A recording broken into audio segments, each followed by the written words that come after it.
کہا جاتا ہے کہ نہ حق تلفی ہو رہی ہے نہ زیادتی ہو رہی ہے، میوچول کنسنٹ سے، باہمی رضامندی سے ایک باشعور مرد ایک باشعور عورت دنیا میں ایک کام کرتی ہے، لیکن اسلام نے اس کے اوپر بھی سزا مقرر کی ہے۔ نہ چوری ہوئی، نہ کسی پہ ڈاکہ ڈالا گیا، نہ قتل ہوا، باہمی کنسنٹ سے ایک کام ہے، دین نے تو اس پر بھی مداخلت کی ہے۔ آخری درجے کی حق تلفی ہوئی ہے،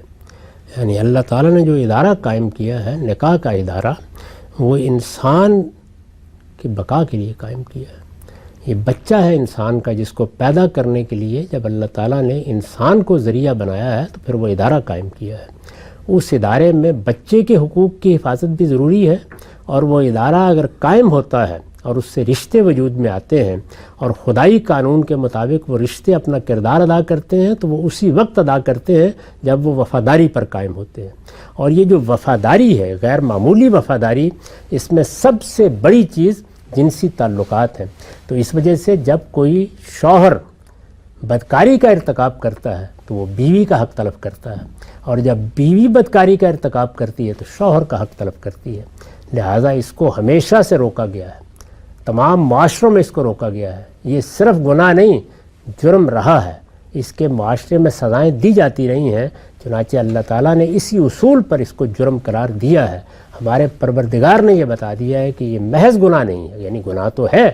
بڑا گناہ ہے، بلکہ 3 بڑے گناہوں میں سے ہے، لیکن اس کے ساتھ یہ جرم بھی ہے، اور جرم ہونے کی وجہ وہی چیز بنی ہے، حق تلفی۔ اب آپ یہاں زیادہ سے زیادہ جو بات کہیں گے وہ یہ ہے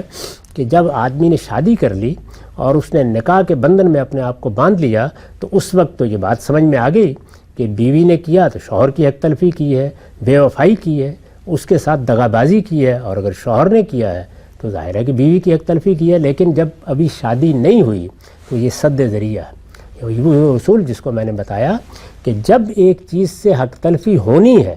تو پھر اس کو وہاں سے روکا جاتا ہے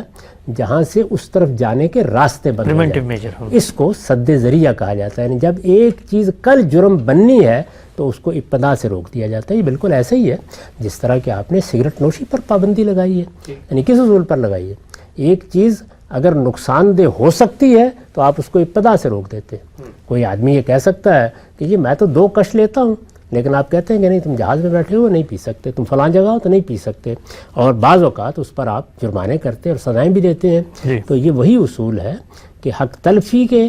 معاملے میں قانون سازی ہوگی، جان مال آبرو کے معاملے میں قانون سازی ہوگی، کیونکہ جب حق تلفی ہوتی ہے تو گناہ جرم بن جاتا ہے۔